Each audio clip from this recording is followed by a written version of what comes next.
مسلمین حضرت سیدنا عثمان غنی رضی اللہ تعالیٰ عنہ۔ آج 18 ذی الحجہ کو حضرت عثمان غنی رضی اللہ تعالیٰ عنہ کا یوم شہادت ہے۔ نبی پاک سید عالم صلی اللہ تعالیٰ علیہ وآلہ وسلم نے خود اپنی زبان مبارکہ سے ترمذی شریف میں حدیث موجود ہے کہ نبی پاک صلی اللہ علیہ وسلم احد پر گئے تو احد کانپنے لگا، تو حضور نے فرمایا احد ٹھہر جا، تیرے اوپر ایک نبی، ایک صدیق اور 2 شہید موجود ہیں۔ تو وہ 2 شہید کون تھے؟ ایک حضرت عمر فاروق، ایک حضرت عثمان غنی رضی اللہ تعالی۔ خود حضور نے فرمایا حضرت عثمان غنی کی جو نانی ہے نا، یہ نبی پاک کی سگی پھپھی ہیں۔ حضرت عثمان غنی رضی اللہ تعالیٰ عنہ کی جو نانی ہیں وہ حضور کی سگی پھپھی ہیں۔ یہ 4تھی 5ویں نسل میں جا کے اللہ کے رسول صلی اللہ علیہ وسلم کا خاندان ہی بنتا ہے۔ اللہ کے محبوب علیہ السلام کی 4 بیٹیاں تھیں اور چاروں کی چاروں حضرت خدیجۃ الکبریٰ رضی اللہ تعالیٰ عنہ کے بطن سے پیدا ہوئی تھی۔ 4 بیٹیاں۔ حضور صلی اللہ علیہ وسلم نے پہلے اپنی بیٹی حضرت رقیہ کا نکاح حضرت عثمان غنی رضی اللہ تعالیٰ عنہ کے ساتھ فرمایا، ان کا انتقال ہو گیا تو محبوب نے دوسری صاحبزادی جناب ام کلثوم رضی اللہ تعالیٰ عنہ کا نکاح حضرت عثمان غنی کے ساتھ فرما دیا۔ 2 شہزادیاں، 2 بیٹیاں۔ یہ جو کہا جاتا ہے نا عثمان ذو النورین، عثمان ذو النورین کا مطلب ہے 2 نوروں والا۔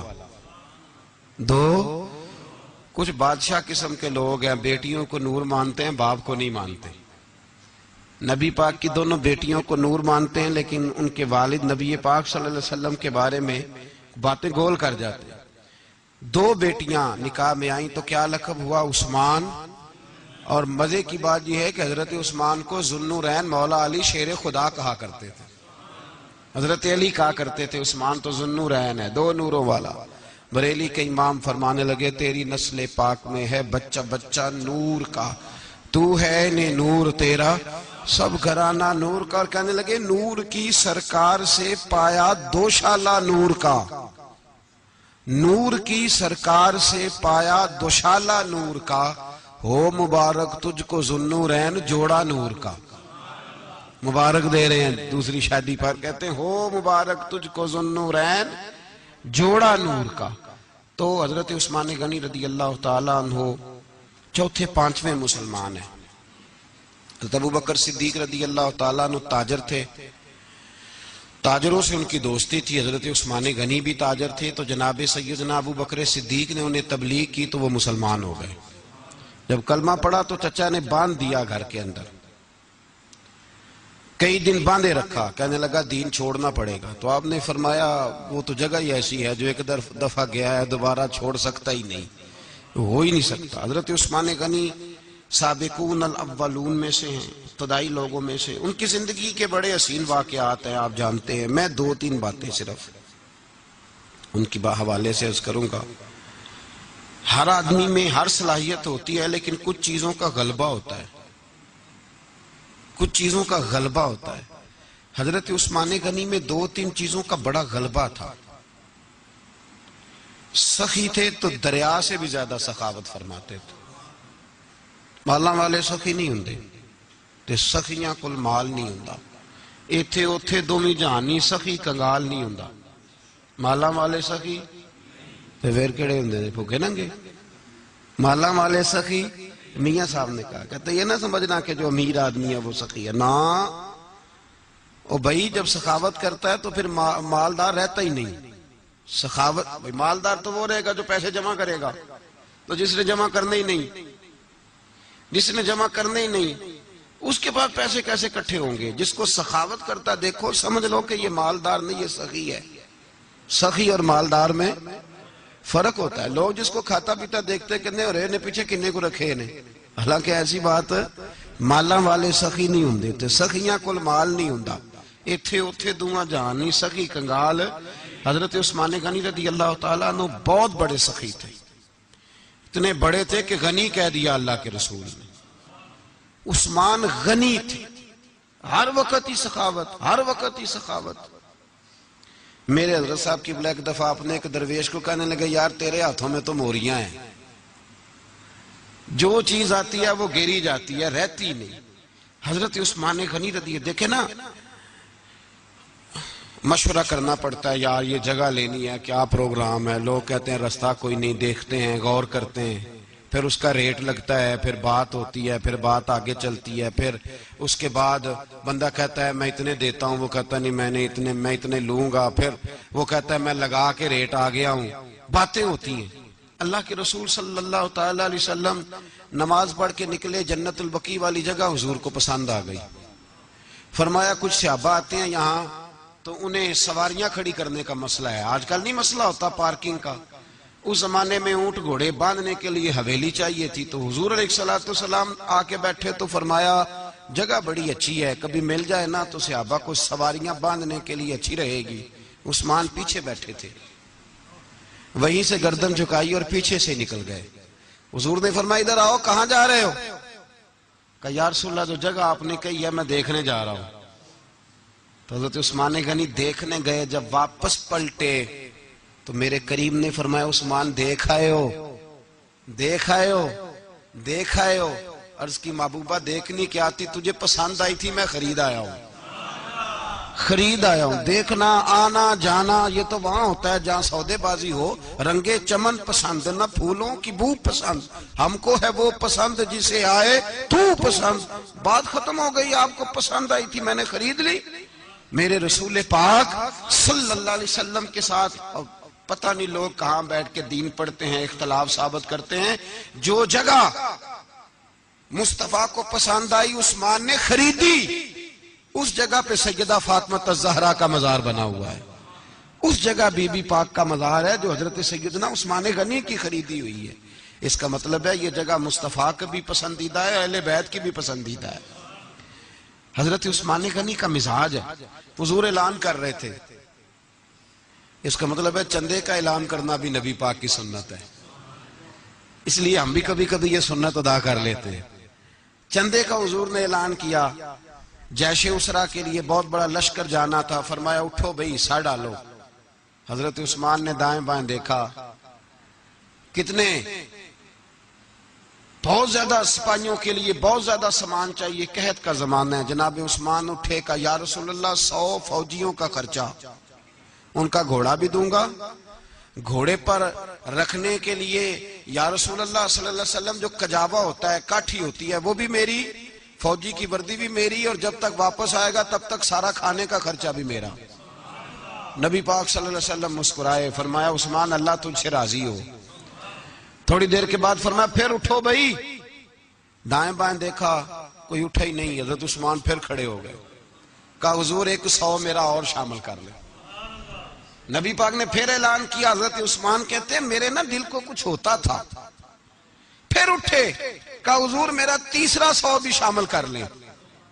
فرماتے ہیں جناب عثمان غنی چوتھی دفعہ میرے مصطفیٰ نے اعلان کیا تو مجھ سے نہ ہی رہا گیا، میں نے کہا محبوبہ اعلان نہ کرو، آپ اشارہ کرو، عثمان کے پاس جو کچھ بھی ہے وہ محمد عربی کے قدموں کا ہی صدقہ ہے، آپ اعلان کرو، حاضر ہے، ہر شے حاضر ہے، پھونک پھونک کے دینا، دیکھ دیکھ کے دینا، یہ تو وہاں کا سودا ہوتا ہے جہاں سودے بازی ہوتی ہے، لیکن یہاں تو یا رسول اللہ جب تک بکے نہ تھے کوئی پوچھتا نہ تھا، تو نے خرید کر ہمیں انمول کر دیا۔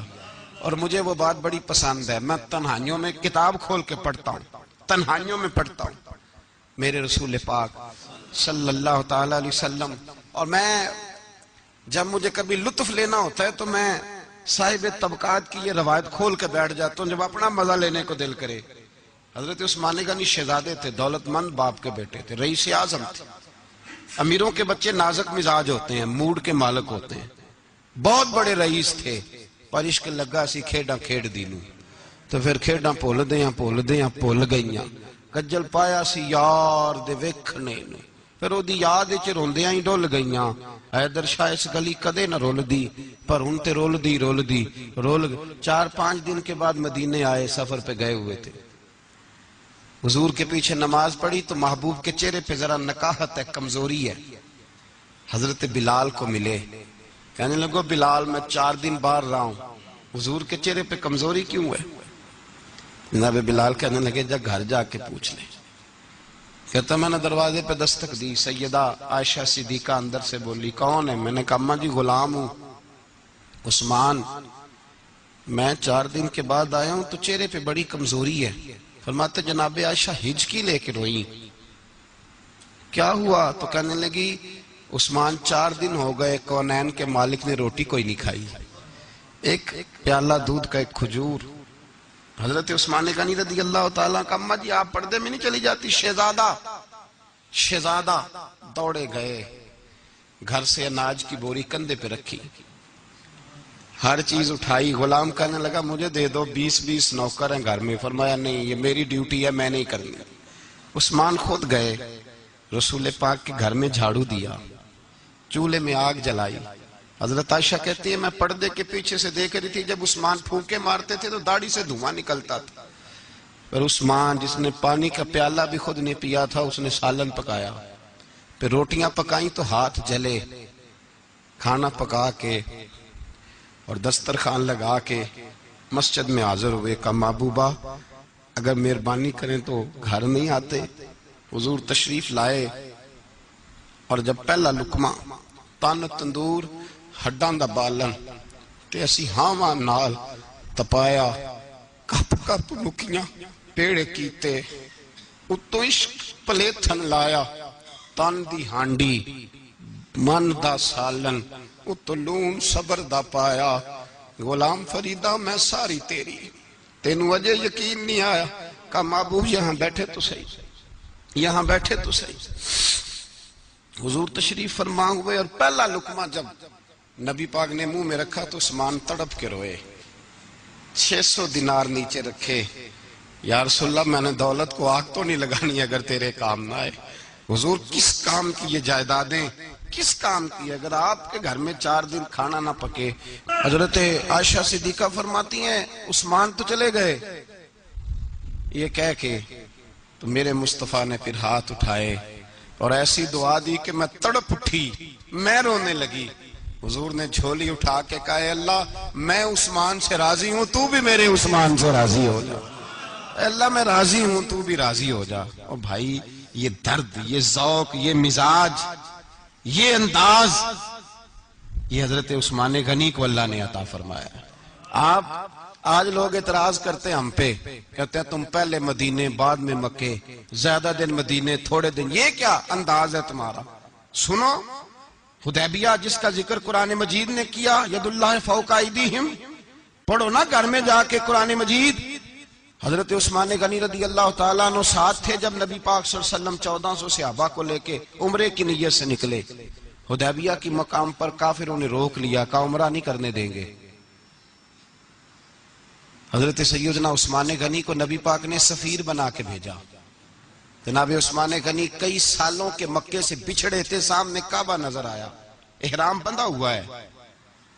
جب سفیر بن کے گئے تو ابو سفیان کہنے لگے عثمان ہم تیرے رسول کو تو ابھی عمرے کی اجازت نہیں دیتے، باقی لوگ تو نہیں آتے، وہ سامنے کعبہ ہے، وہ حجر اسود ہے، وہ سارا کچھ ہے، طواف کرنا ہے تو کر لو، استلام کرنا ہے تو کر لو، اگر تم نے کعبے کے اندر نماز پڑھنی ہے تو پڑھ لو، صفا مروہ کے پھیرے لگاؤ، تمہیں اجازت ہے.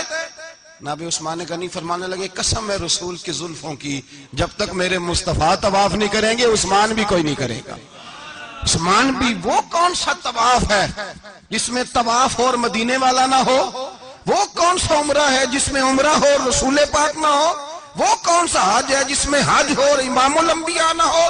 بریلی کے امام بول پڑے، فرمانے لگے حاجیوں آؤ شہنشاہ کا روضہ دیکھو، کعبہ تو دیکھ چکے اب کعبے کا بھی کعبہ دیکھو. اور فرمانے لگے غور سے سن تو رضا، کعبے سے بھی آتی ہے صدا، میری آنکھوں سے میرے پیارے کا روضہ دیکھو. یہ ہمیں حضرت عثمان غنی نے سکھایا ہے عقیدہ، یہ عقیدہ حضرت عثمان غنی کا ہے.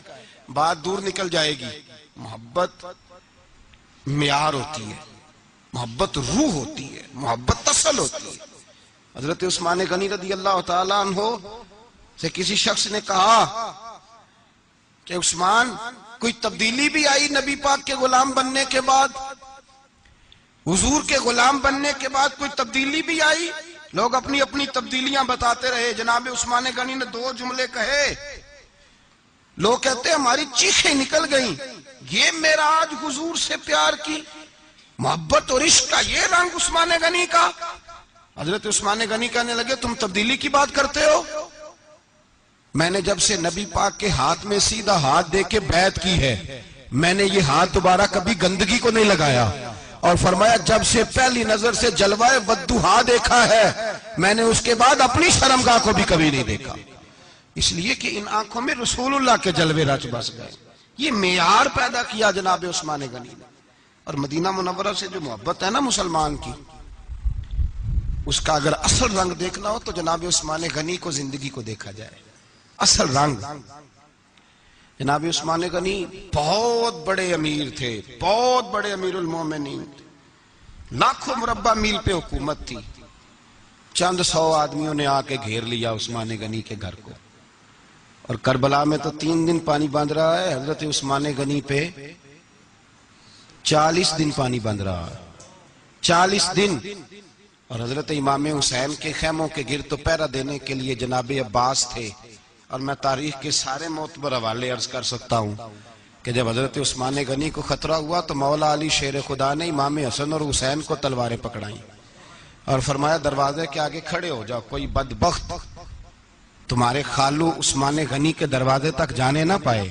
اور اس دروازے سے پھر گیا بھی کوئی نہیں، اس لیے کہ وہاں حسنین کریمین کا پہرا تھا. جو گیا بے ایمان تو پیچھے سے چڑھ کر کے گیا. حضرت عثمان غنی لاکھوں مربع میل کا حکمران، جہاں جس کے پاس چند ووٹ ہوں وہ دندناتا پھرتا ہے، جس کے پاس 4 باڈی گارڈ ہوں اس کی بات وہ کرتا ہے تو ہوا میں. حضرت عثمان غنی کے پاس ہزاروں کی فوج ہے. چند 100 لوگوں نے آپ کے گھر کو گھیر لیا، شہید کرنا چاہتے ہیں. جناب عثمان غنی رضی اللہ تعالیٰ عنہ کے پاس حضرت علی رضی اللہ تعالیٰ عنہ کئی اور لوگ گئے. کہا عثمان 3 باتیں ہیں، یہاں تو ہمیں اجازت دو، یا تو تم تھوڑی دیر کے لیے خلافت چھوڑ دو، حکومت چھوڑ دو، چند دنوں کے لیے کسی اور کو امیر بناؤ. جناب عثمان کہنے لگے مجھے تو حکومتوں سے دلچسپی نہیں، لیکن میں چھوڑ نہیں سکتا، اس لیے کہ میرے مصطفیٰ کریم علیہ السلام نے مجھے فرمایا تھا عثمان اللہ تجھے قمیض پہنائے گا، لوگ اتارنا چاہیں گے پر تم اتارنا نہ. فرمایا میں سمجھ گیا ہوں اس سے مراد یہی ہے، میں نہیں چھوڑتا. کہا عثمان پھر اس طرح کریں، ہمیں اجازت دیں، یہ چند 100 لوگ ہیں، ہماری تلواریں چند منٹ میں فیصلہ کر دیں گی. جناب عثمان غنی فرمانے لگے میں نبی پاک کا شہر اپنی وجہ سے خون میں رنگ دوں؟ میری وجہ سے؟ نبی پاک علیہ السلام نے فرمایا تھا ایک مینڈا ہوگا بکرا جس کی وجہ سے میرے مدینے کی گلیوں میں خون بہے گا، میں وہ بکرا نہیں بننا چاہتا. فرمایا میں نہیں چاہتا میری وجہ سے خون بہے اور حضور کے مدینے میں بدامنی ہو. عثمان کی جان جاتی ہے تو جائے، پر نبی پاک کے مدینے میں شور نہیں ہونا چاہیے. اے پائے نظر ہوش میں آ، یہ کوہ نبی ہے، آنکھوں سے بھی چلنا یہاں بے ادبی ہے. تو کہا عثمان پھر اس طرح کرو کچھ دنوں کے لیے مکے چلے جاؤ. میری بات کی سمجھ آ رہی؟ کچھ دنوں کے لیے مکے چلے جاؤ. تو جناب عثمان نے داڑھی پکڑ لی، کہنے لگے دیکھ رہے ہو ساری سفید ہو گئی ہے، میں نبی پاک کا شہر چھوڑ کے نہیں جانا چاہتا، میں رسول اللہ کے مدینے میں مرنا چاہتا ہوں، میں نہیں چھوڑوں گا حضور کا شہر. یہ انداز ہے جناب عثمان غنی. چونکہ جو وقت آپ کو دیا تھا وہ قلیل ہوتا جا رہا ہے اور باتیں ہیں کہ سامنے کھلتی ہی جا رہی ہیں، سامنے آتی ہی جا رہی ہیں. ہر چند مشاہدہ حق کی ہو گفتگو یہ رہتی بھی نہیں، بادہ و ساگر کہے بغیر. اور کیسا دستور زباں بندی ہے تیری محفل میں، بات کرنے کو ترستی ہے زباں میری. پلٹتا ہوں، اس موضوع کو چھوڑتا ہوں. حضرت سیدنا عثمان غنی با حیا بڑے تھے. کیا بڑے تھے؟ کچھ لوگ بے حیا ہوتے ہیں، کسی کو بھی نہیں چھوڑتے، نہ صحابہ کو، نہ اہل بیت کو، نہ کسی اور کو. عثمان با حیا بڑے تھے. کتنے؟ حضرت عائشہ صدیقہ فرماتی ہیں، مشکات میں مسلم میں موجود ہے، آپ فرماتی ہیں نبی پاک بیٹھے تھے تو حضور کی نا پنڈلی مبارک، مرد کے لیے حکم ہے ناف سے گھٹنے تک چھپا کے رکھے. پنڈلی ننگی ہو بھی جائے نا یہ پنڈلی تو اس کی اجازت ہے شریعت میں مرد کے لیے. فرماتی ہیں اللہ کے محبوب لیٹے ہوئے تھے اور حضور کی طامت پنڈلیوں سے تھوڑی اونچی تھی. تو حضرت ابو بکر صدیق آئے تو نبی پاک نے فرمایا آ جاؤ. حضور لیٹے رہے.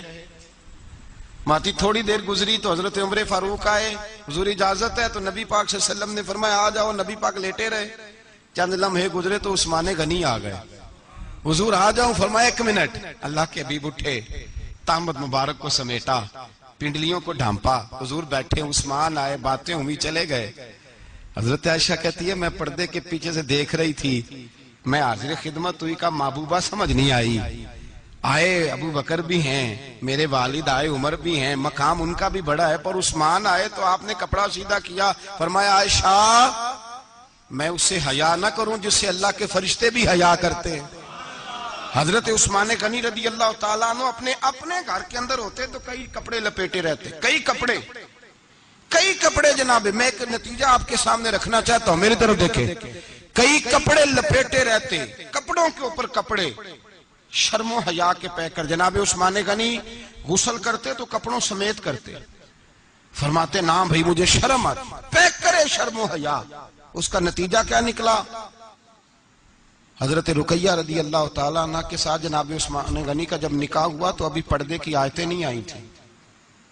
شرم و حیا کے پیکر تھے, ابھی پردے کا حکم نہیں آیا تھا. صحابہ بے دریغ آتے جاتے تھے ایک دوسرے کے گھروں میں. اللہ کے محبوب علیہ السلام نے گوشت پکایا تو فرمایا حضرت اسامہ بن زید کو جاؤ عثمان کو بھی دے آؤ. جناب اسامہ بن زید فرماتے ہیں میں نے گوشت پکڑا, سالن پکڑا اور ان کے گھر پہنچا. جامع ترمذی میں موجود ہے. فرماتے ہیں میں جب اندر داخل ہوا مصطفیٰ کی شہزادی کو دیکھا اور پھر عثمان غنی کو دیکھا. فرماتے ہیں جنہیں میں نے دیکھا ایسا جوڑا میں نے کبھی نہیں دیکھا تھا. میں بس ہلکا سا مسکرا کے پلٹ آیا, نہ انہوں نے کچھ پوچھا نہ میں نے کچھ بتایا. فرماتے ہیں جب میں مسجد میں داخل ہوا نا, پہلا قدم ہی رکھا تو مصطفیٰ کریم نے فرمایا اسامہ دے آئے ہو سالن؟ میں نے کہا یا رسول اللہ دے آیا ہوں. فرمایا ایسا سونا جوڑا پہلے کبھی دیکھا ہے؟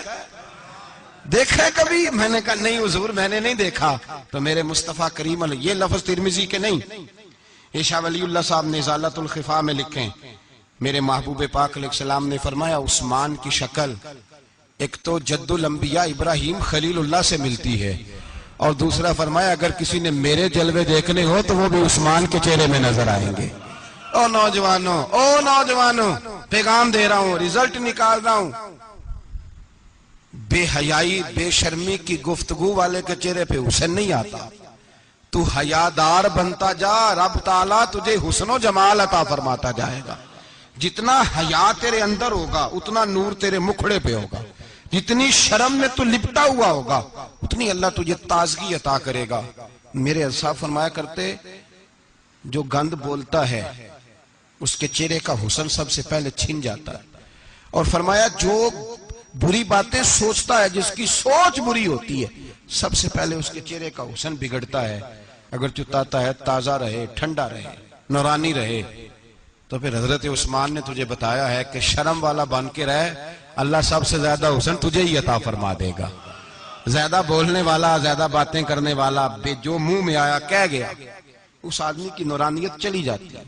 اگر لوگ وہ کریموں سے نہیں آتا, اور نائی کے پاس بیٹھ کے چہرے پہ روز نیا ڈیزائن نئی لکیر بنوانے سے حسن نہیں آتا. حسن شرم و حیا سے آتا ہے. یہ جو ہم عارضی حسن خرید کے لاتے ہیں نا 4 پیسے کا, یہ ماند نہیں پڑتا, یہ تباہ کرتا ہے اور یہ تباہ ہو جاتا ہے. کچھ لوگ ایسے ہوتے ہیں, کچھ لوگ جن کے پاس بیٹھنے کو اتنا دل نہیں کرتا جتنا ان کا چہرہ دیکھنے کو دل کرتا ہے. ان کے پاس بیٹھنے کو بعضوں کا دل کرتا ہے کہ بس نہ ذرا. اور طبیعت آج میں ہو کے آیا ہوں استاد حاجی صادق صاحب رحمۃ اللہ علیہ. میں نے ان بزرگوں کو دیکھا ہے, ہم نے نظر بھر کے آنکھوں میں آنکھیں ڈال کے تو بڑا کم دیکھا ہے. ہم چوری دیکھا کرتے تھے, چوری. میں ویکھاں تے میرا یار نہ ویکھے, تے جے میں نام ویکھاں تے ہو ویکھے. ہم لوگ چوری دیکھا کرتے تھے. میں نے اپنے حضرت صاحب کو بھی شاید ہی کبھی آنکھوں میں آنکھیں ڈال کے دیکھا ہو, تبھی دیکھا ہے جب وہ کسی اور کو دیکھ رہے ہوتے تھے. بھائی ان لوگوں کے اندر کا حسن شرم و حیا معصومیت بن کے ان کے چہروں پہ نکھر آتا تھا. حضرت عثمان غنی کی شرم و حیا نورانیت بن کے ان کے چہرے پہ آ گئی تھی. جناب عثمان غنی پیکرے شرم و حیا تھے. ایک بات کر دوں اور ختم کروں. حضرت عثمان فرمایا کرتے تھے مجھے 3 باتیں بڑی پسند ہیں. کتنی؟ سارے بولے ہو کتنی جی؟ کون کون سی؟ فرمایا کرتے تھے بھوکے کو روٹی کھلانا, ننگے کو کپڑا پہنانا. اور تیسرا میرا دل کرتا ہے مجھے اور کوئی کام نہ ہو، قرآن پاک میرے سامنے رہے اور میں سارا دن تلاوت ہی کرتا رہوں۔ تین باتیں پسند تھیں، بھوکے کو کھانا کھلانا، ننگے کو کپڑا پہنانا، اور یعنی روٹیاں بانٹتے رہتے تھے، سوٹ بانٹتے رہتے تھے، یہ مزاج تھا۔ فرماتے تھے میری پسند ہے۔ تیسرا میرا دل کرتا ہے کہ قرآن مجید پڑھا رہے اور میں